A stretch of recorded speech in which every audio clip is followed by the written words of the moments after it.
الأساتذة الأفاضل في تجمع القوى المدنية الوطنية المحترمون، السلام عليكم. السادة الأفاضل، السادة الحضور، بداية أقدم شكري وتقديري لجميع الحاضرين لمشاركتنا مأساتنا وتحملهم عناء هذا الطريق الطويل، وأتمنى للجميع الموفقية والنجاح في عملهم. باسم حزبنا حزب الحرية والديمقراطية اليزيدية وكوادرنا مخلصة صادقة، دعونا قبل أن نحييكم ونحيي حضوركم الراقي لننحني أمام هامات شهدائنا الأبرار الذين راحوا ضحية الخيانة والغدر والبربرية والتوحش التي تكمن في نفق ضال انتشلته الزوابع الطائفية من كل حدب وندب. دعونا نقف إجلالا وإكبارا لأرواح من جعل من ستره هدفا للأعداء وجسرا لبني جلدته لتحقيق الهدف الأسمى والحفاظ على الشرف والمبادئ السامية.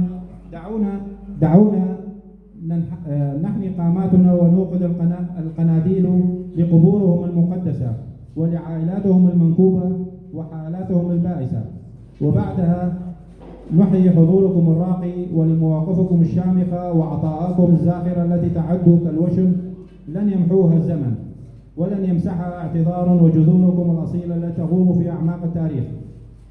نشارك هذه الأليمة وفي أعيننا دمعات محبوسة وفي صدورنا صرخات مكبوتة. مرت 5 سنوات وما زلت مجرد سبية، تنهش جسدي ذئاب ضارية أتت في ظلام، دامت لأعوام من القسوة، رمت على قلبي أوجاعا طاغية جعلتني أفقد عذريتي وأنا طفلة. فليتفضل السيد